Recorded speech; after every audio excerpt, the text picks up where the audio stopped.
Hello, this is Reverend Don Lewis coming to you from the beautiful multiverse, and more specifically from beautiful Danville, Illinois, homeland of the Corellian tradition. And this is Midday with Reverend Don. Welcome.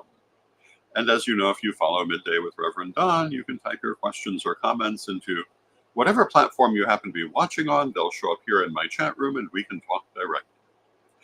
And I hope you're having a lovely day. Yesterday, we were talking about my least favorite meme and generational disconnection in the metaphysical community. Part of that conversation had to do with my recently finished book, Reverend Don's Book of Numerology, because I was talking about things I remembered from my childhood in terms of what was and was not available. And that became part of that conversation. Today, I wanted to talk about what my next book should be. I'm curious to know what you would like me to make my next book about. Um, I believe I've already discussed some of the possibilities, but I'm curious to know what people would like to see, curious to know what might be of greater interest. And hello to Tom in the chat room. It's good to see you, Tom. We talked about this in my Patreon chat room last night. And every Monday night, I do my Patreon chat room. I've been doing it actually since 1998. It was a public chat room until last year when I moved it to Patreon as part of my general change in life circumstances. But we continue to have that chat discussion there every week. And it's a lot of fun. If you're interested in it, you can find out more at my Patreon at revdonlewis.com. But some of the things that were discussed there, I've thought about. And Tom says, it's been a while since I've been here. Yes, I haven't seen your name recently, but it's good to see you again. I'm glad you're here. It's always good to see you. One of the things I've been thinking would be Reverend Don's book of stones and crystals and work with the meanings and uses of stones and crystals. And write about that subject. And hello to Bimby in the chat room. It's good to see you, Bimby. We've talked about Reverend Don's book of energy, dealing with energy work. A subject that is repeatedly brought up is the idea of an autobiography. And although that's certainly on my list of things to write, that's going to be a major undertaking. So probably not a good idea for the next book, because from the time I start it till the time I finish will be much longer than these other subjects. However, it is something that I am looking at doing. Hello to Renee in the chat room. It's good to see you, Renee. So these are some of the possibilities, and I'm curious to know what people might like to see. Generally speaking, I'm writing so far about things that I have an interest in, things that have been a big part of my metaphysical studies. I've thought about, and if I thought there'd be an interest in it, maybe something on the history of clothing and or on fashion. Later this week, I'm planning the first episode of Don's Closet, which is going to be dealing with various aspects of fashion. Hello to Reverend Michael in the chat room. But I don't know if people would be interested in a book on that subject. I have nearly completed from 20 years ago a book on costume in the ancient world, which deals with cultures like ancient Egypt and the Hittite Empire and Assyria and Babylon and classical Greece and Rome and prehistoric Europe and Crete and various other places. And Bimby says, I would definitely be interested in reading that. I may look at doing that. That would be a very picture-heavy book. We are going to have a number of exciting books coming from CorellianPublishing.com in the future. Not only the ones that I'm working on, but that's more for tomorrow's broadcast, when we'll be talking about Corellian Publishing. But what I myself am going to write, I'm curious for any suggestions. Um, in my mind, so far this year, I wrote the Corellian Book of the Dead, Reverend Don's Book of Astrology, and Reverend Don's Book of Numerology. And so stones and crystals seem like a reasonable next choice. Um, but I don't know. I am open to other subjects. Another art book might be a possibility as well. The Omnibus did quite well and is still available from CorellianPublishing.com. In fact, I've still got, I think, 2 copies of the collector's version. If anyone is interested in that, you can DM me or email me at donlewishp@aol.com. Um, although those are not available at this time through the website because there are only 2 of them left. But the everyday version is certainly still available at CorellianPublishing.com. And hello to Ed in the chat room, who brings up the idea of reissuing the Tarot of Hecate. And yes, we're looking at reissuing the Tarot of Hecate. We're looking at doing a pre-order for the Tarot of Hecate. So if you're interested in the Tarot of Hecate,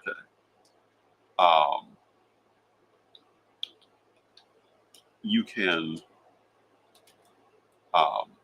it is now available to obtain again.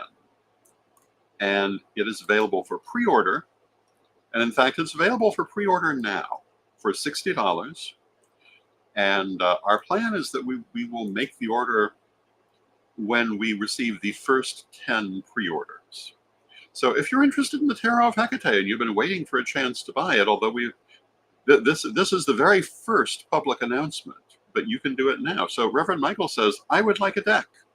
And you can go to CorellianPublishing.com, go to the Infinite Tarot tab, and it is the first offering on that page. And you can pre-order your Tarot of Hecate. And like I say, we will be holding off on actually making the order until we've had at least 10 of them sell. And I will probably do an announcement at that time asking if anyone else wants to be in that very first order. And then however long it takes them to be printed and sent to us is how long it will take for you to get them. And hello to Leo in the chat room, who says, I'm in for a deck. And again, you can find that at CorellianPublishing.com under Infinite Tarot. And of course, the Tarot of Hecate, in addition to being its own tarot deck, is also the base deck for the Infinite Tarot, which is infinitely expandable. And this is the beginning of bringing back all of the various Infinite Tarot decks. But we're starting with Tarot of Hecate because that's what most people are looking for, have been looking for. It's not been available for a while. I would say I could write my next book on that subject, but I already wrote the book on that subject. And if you're interested in the Tarot of Hecate manual, it's also available at CorellianPublishing.com. And also, I believe a PDF of it comes with the deck. So, yeah, if you're interested in Tarot of Hecate has run through most of my life. It wasn't my idea. It was Lady Bitterwind's idea. Back in the day, referring again to yesterday's program, back in the day before you were buying your sage at Whole Foods, and in fact before we were using sage in that way, I was doing artwork all through the pagan press, all kinds of artwork, mostly of different deities or different mythological subjects, occasionally of ritual scenes, with a lot of symbolism involved. And I was practicing what Lady Bitterwind called patterning, which means that you could read those images on many different levels. And that tends to be true for my artwork, often even now, that there's the obvious level that you see when you look. But, you know, if you look again, very often there's more there. Little details may have meanings that may not be immediately apparent until you think about them. That's not always true in everything that I do, but it certainly was true in those illustrations and most of my more important ones. And Lady Bitterwind thought the work that I was doing for those magazines was perfect for a tarot deck. And you have to bear in mind at that point in time, we did not have thousands of tarot decks. There was the Rider Waite, the Tarot of Thoth, and the Tarot of Marseille as being pretty much the decks that were commonly available at that time. There were a couple of others just beginning to come out.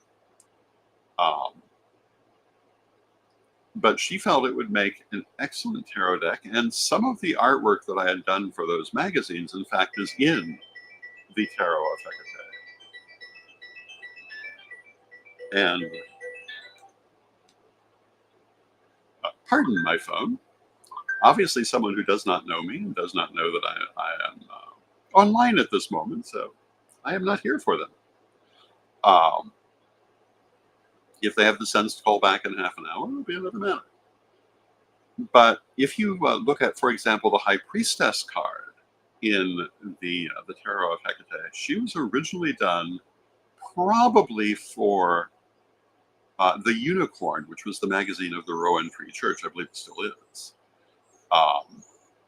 And if you look at the artwork, you'll see there's a lot of symbolism in it. And Lady Bitterwind convinced me that I needed to do a tarot deck. And it became quite an adventure. And of course, she also convinced me that it needed to be not a standard tarot deck, but a 100 card deck. And her belief was that a 100 card tarot deck was necessary, one, for additional meanings, and two, because numerologically she felt it made more sense. And I do too. It certainly changes some of the numerology of the cards. And, you know, I just finished Rev Don's book of numerology. And one of the points I made is that numerology runs through all forms of metaphysics. It certainly is big in tarot, where every card pretty much has a number. And hello to Proxones in the chat room. It's good to see you, Proxones. But there are additional cards in the major arcana in the Tarot of Hecate, which changes the numbering of the major arcana in ways that, in my mind, make more sense. And if you read the book, you'll see why I feel that way. And Proxones says that they are joining us from Maria Linden Church in Germany. That's wonderful. It's good to see you, Proxones. And, you know, it's wonderful to have audience around the world.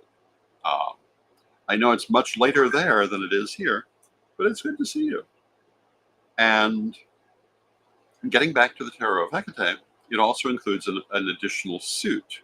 So at 100 cards, it's bigger than a normal tarot deck. And of course, it took years to do. And it was originally done as a black and white deck. And that's because this was in the 1980s. And getting cards published was a much harder thing to do then than it is today.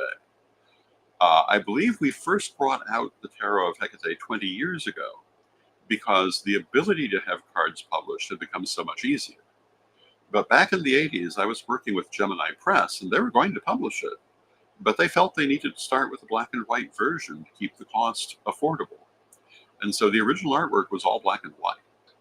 And in fact, none of that original artwork exists today because I sent it all to Gemini Press and never got it back. I believe that the lady who ran Gemini Press has probably crossed into spirit long ago. And all of that original artwork probably found its way to a dumpster somewhere. But luckily, I had the habit of copying everything that I did and keeping good copies of it. And so we were able to use those when it was time to actually publish the deck. Oh, and Reverend Michael says, order done. Thank you, Michael. I appreciate that. So about 20 years ago, we found ourselves able to bring out the deck, and we wanted to bring it out in color. Um, and so I went through and added color to all of those cards, which make them much, much better artwork, in my opinion. Although some of them, oh, and Leo says, mine is ordered. Thank you, Leo. That's wonderful. So we have 2 down of the 10 pre-orders we need to actually make the order. And, if we keep moving like this, that order will go in quickly. One of the things I certainly would have done some of these pieces differently if I'd known they were going to be in color. And if you look at many of them, you will see that there are lots of line patterns, which had to do with there being black and white. Others don't really have that. Some of that is because some of them were done later, and also because, over the number of years that I spent making this, my style did go through a number of changes. And yeah, it's very interesting to me to look at these cards and how they've changed over the years. When I was studying art in school, I mostly am a self-taught artist. My father was a commercial artist, or trained as a commercial artist before me. And he started me drawing when I was about 3 years old.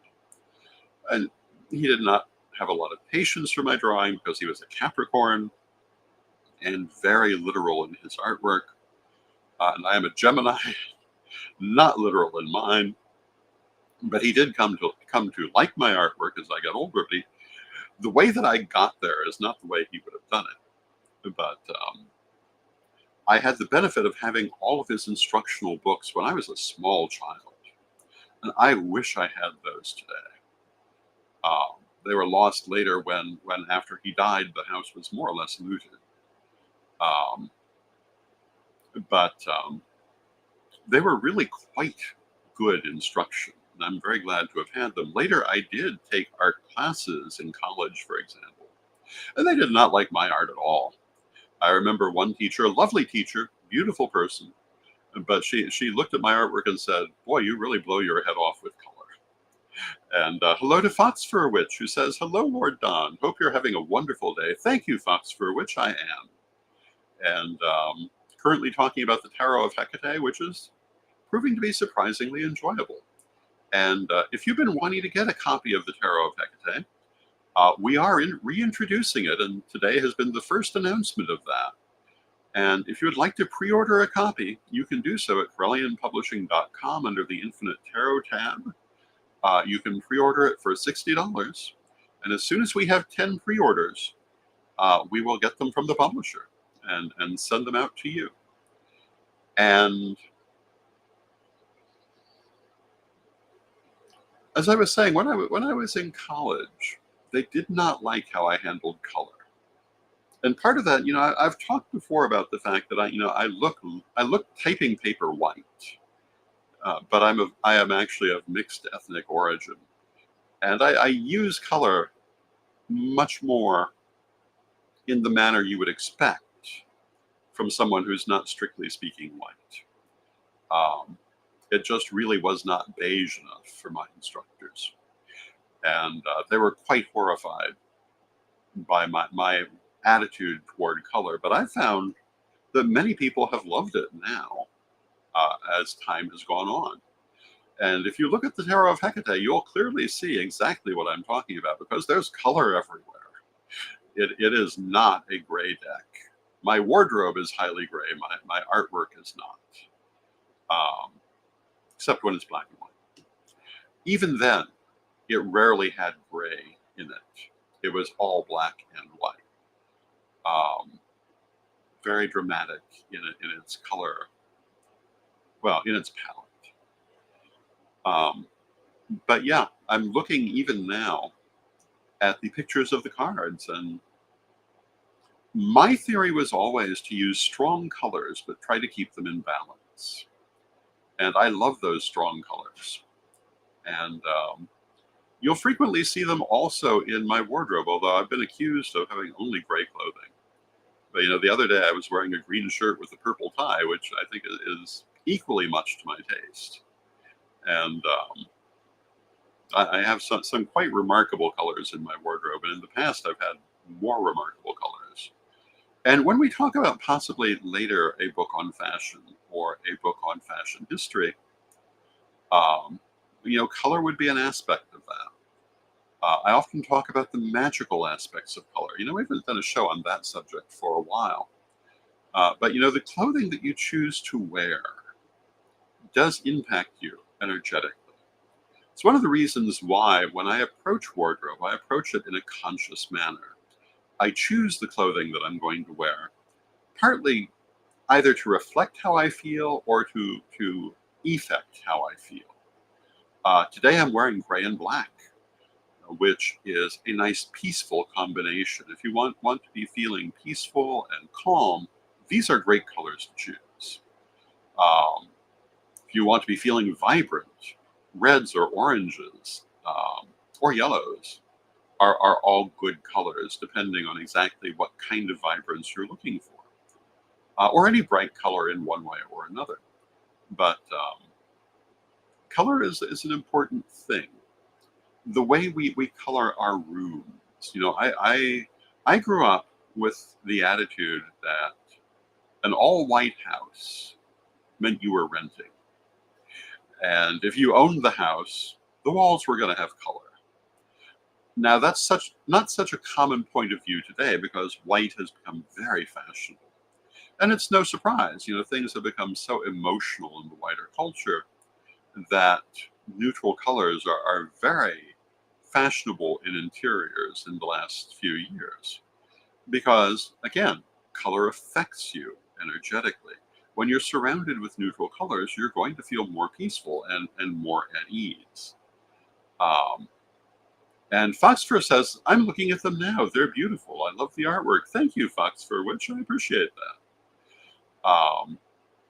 At the time, they were quite a revolutionary concept. In some ways, they still are. They definitely have Lady Bitterwind's spirit all through them. And,